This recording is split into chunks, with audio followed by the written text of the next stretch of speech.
The Mitten by Jan Brett.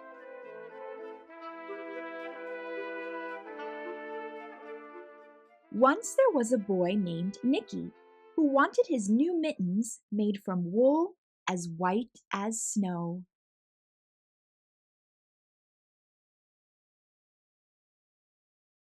At first, his grandmother, Baba, did not want to knit white mittens. "If you drop one in the snow," she warned, "you'll never find it." But Nicky wanted snow-white mittens, and finally, Baba made them.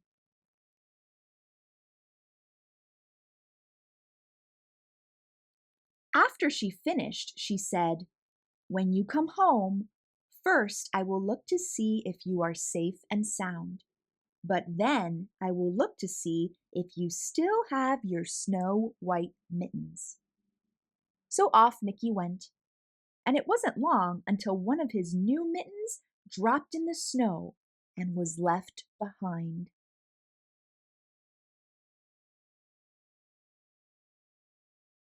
A mole, tired from tunneling along, discovered the mitten and burrowed inside. It was cozy and warm and just the right size, so he decided to stay.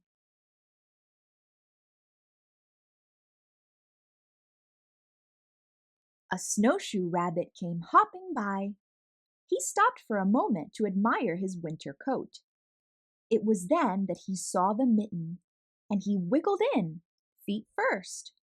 The mole didn't think there was room for both of them, but when he saw the rabbit's big kickers, he moved over.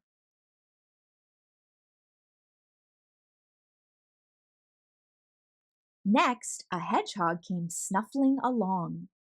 Having spent the day looking under wet leaves for things to eat, he decided to move into the mitten and warm himself.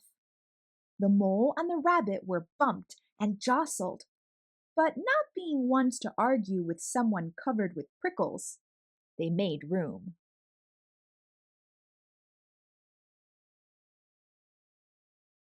As soon as the hedgehog disappeared into the mitten, a big owl, attracted by the commotion, swooped down.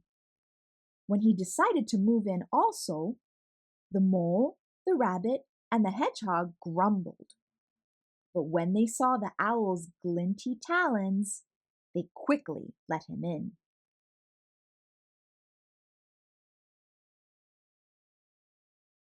Up through the snow appeared a badger. He eyed the mitten and began to climb in. The mole, the rabbit, the hedgehog, and the owl were not pleased.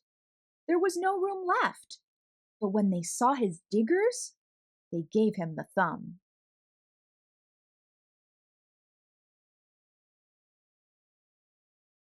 It started snowing, but the animals were snug in the mitten. A waft of warm steam rose in the air, and a fox, trotting by, stopped to investigate. Just the sight of the cozy mitten made him feel drowsy. The fox poked his muzzle in. When the mole, the rabbit, the hedgehog, the owl, and the badger saw his shiny teeth, they gave the fox lots of room.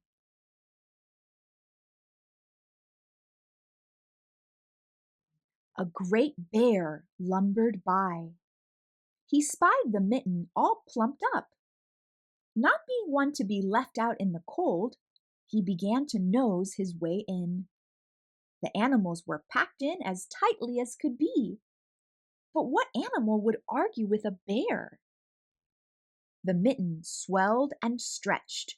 It was pulled and bulged to many times its size.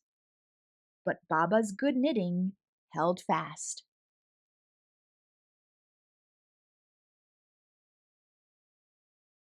Along came a meadow mouse, no bigger than an acorn. She wriggled into the one space left and made herself comfortable on top of the great bear's nose.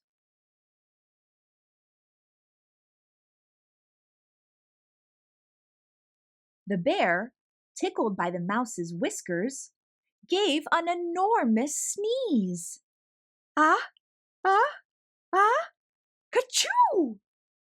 The force of the sneeze shot the mitten up into the sky and scattered the animals in all directions.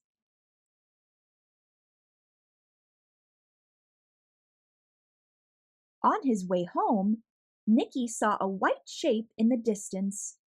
It was the lost mitten, silhouetted against the blue sky.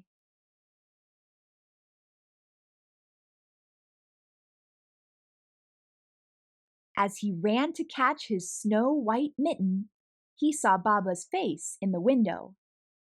First, she looked to see if he was safe and sound, and then she saw that he still had his new mittens.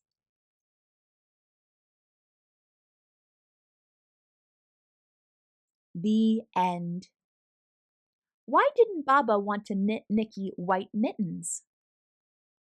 Was she right to feel this way? Hope you enjoyed this story read by me, Star. Until next time, keep reading.